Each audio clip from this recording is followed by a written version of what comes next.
जय यीशु सभी जन को। आज हम देखेंगे प्रभु का वचन उत्पत्ति 1 से कि परमेश्वर ने कैसे इस पृथ्वी की सृष्टि की। देखते हैं। आदि में परमेश्वर ने आकाश और पृथ्वी की सृष्टि की। पृथ्वी बेडौल और सुनसान पड़ी थी और गहरे जल के ऊपर अंधियारा था। तब परमेश्वर का आत्मा जल के ऊपर मंडराता था। जब परमेश्वर ने कहा उजियाला हो, तो उजियाला हो गया। और परमेश्वर ने उजियाले को देखा कि अच्छा है। परमेश्वर ने उजियाले को अंधियारे से अलग किया और परमेश्वर ने उजियाले को दिन और अंधियारे को रात कहा। तथा सांझ हुई, फिर भोर हुआ। इस प्रकार पहला दिन हो गया। फिर परमेश्वर ने कहा जल के बीच एक ऐसा अंतर हो कि जल के दो भाग हो जाए। तब परमेश्वर ने एक अंतर बनाकर उसके नीचे जल और उसके ऊपर के जल को अलग कर दिया, और वैसा ही हो गया। और परमेश्वर ने उस अंतर को आकाश कहा। और सांझ हुई, फिर भोर हुआ। इस प्रकार दूसरा दिन हो गया।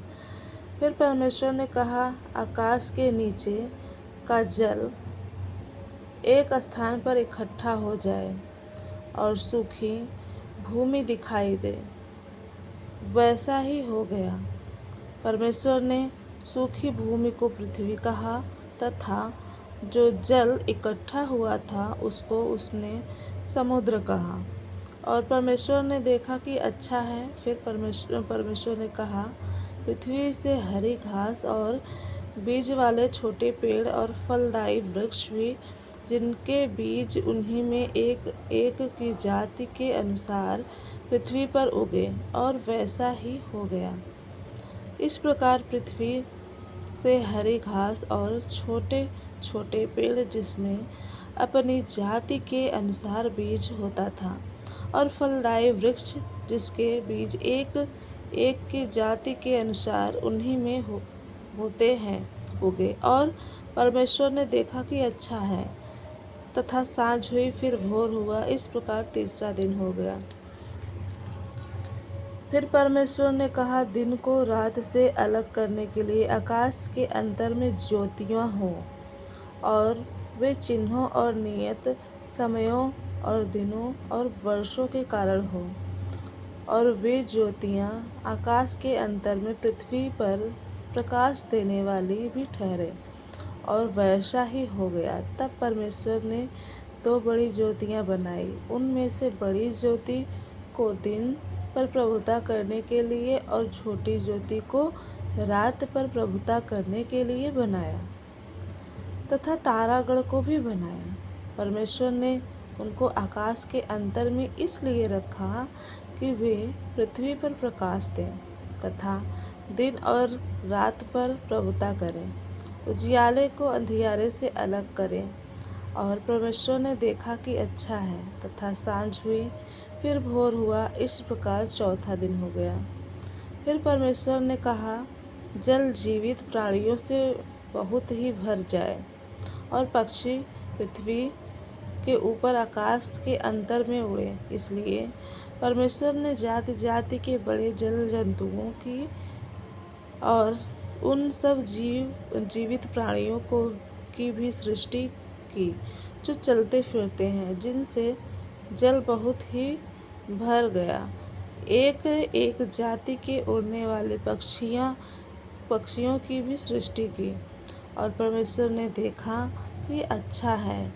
और परमेश्वर ने यह कहकर उन्हें आशीष दी कि फूलों, फलों और समुद्र के जल में भर जाओ, और फिर पक्षी पृथ्वी पर बढ़ें। तथा सांझ हुई, भोर हुआ। इस प्रकार पांचवा दिन हो गया। फिर परमेश्वर ने कहा पृथ्वी से एक एक जाति के जीवित प्राणी, अर्थात घरेलू पशु और रेंगने वाले जंतु, पृथ्वी के वन पशु जाति जाति के अनुसार उत्पन्न हो। और वैसा ही हो गया। इस प्रकार परमेश्वर ने पृथ्वी के जाति जाति के पशुओं को और जाति जाति के घरेलू पशुओं को और जाति जाति के भूमि पर रेंगने वाले जंतुओं को बनाया। परमेश्वर ने देखा कि अच्छा है। फिर परमेश्वर ने कहा, हम मनुष्यों को अपने स्वरूप के अनुसार अपनी समानता में बनाएं और समुद्र की मछलियाँ और आकाश के पक्षियों और घरेलू पशुओं और सारे पृथ्वी पर सब रेंगने वाले जंतुओं पर जो पृथ्वी पर रेंगते हैं अधिकार रखें। तब परमेश्वर ने मनुष्य को अपने स्वरूप के अनुसार उत्पन्न किया। अपने ही स्वरूप के अनुसार परमेश्वर ने उसको उत्पन्न किया, नर और नारी करके उसने मनुष्यों की सृष्टि की। और परमेश्वर ने उनको आशीष दी और उनसे कहा, फूलो फलो और पृथ्वी पर भर जाओ और उसको अपने वश में कर लो और समुद्र की मछलियों तथा आकाश के पक्षियों और पृथ्वी पर रेंगने वाले सब जंतुओं पर अधिकार रखो। फिर परमेश्वर ने उनसे कहा, सुनो, जितने बीज वाले छोटे छोटे पेड़ सारी पृथ्वी के ऊपर हैं, जितने वृक्षों में बीज वाले फल होते हैं, वे सब मैंने तुमको दिए हैं, वे तुम्हारे भोजन के लिए हैं। और जितने पृथ्वी के पशु और आकाश के पक्षी और पृथ्वी पर रेंगने वाले जंतु हैं, जिनमें